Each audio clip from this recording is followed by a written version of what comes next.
Okay, question number 1, makinig po. Sa Asian history, ano ang luma o dating pangalan ng bansang Myanmar?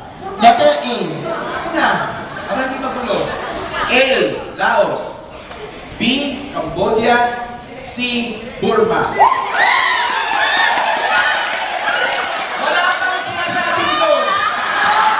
Wala akong sinasabing ng go. Wala ka nga eh. Hintayin mo po. Balik mo na. Wala ka nga sinasabing go. Okay. Ready? Uulitin ko yung tanong ha, tapos saka kayo pumunta pag sinabi ko go. Para naman sa hindi nakapagkarinig ng tanong kanina. Sa Asian history, ano ang luma o dating pangalan ng bansang Myanmar? A. Laos. B. Cambodia. C. Burma. Go!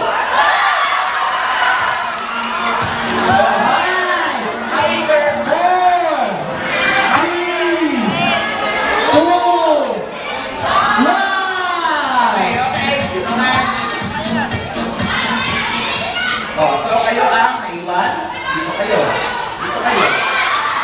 Dito, di ba? Okay. Nag-aalaman. Yan. Nag-iisa lang ang naiba ang sagot.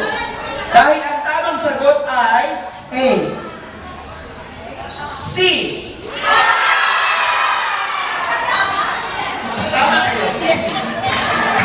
Out na siya, out kayo.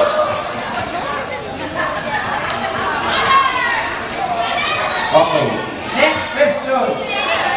Makinig na po. Para mabilis tayo.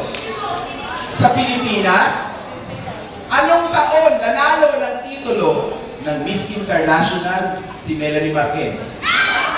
A. 1980. B. 1979. C. 1978. Go!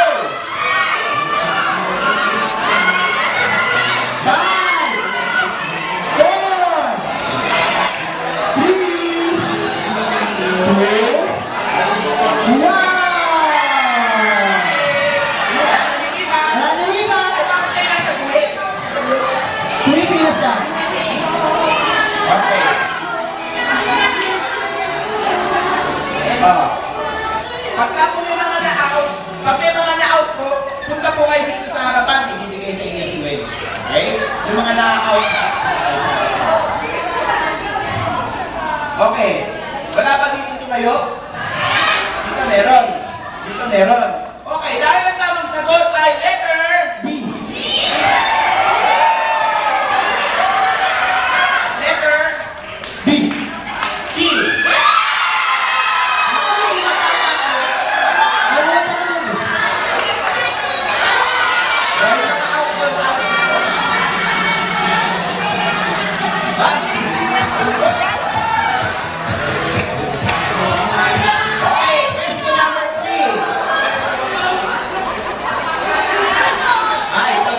Tignan ko kung may matira. Tignan natin. Okay, nakita na po? Okay, question number 3. Makinig na po.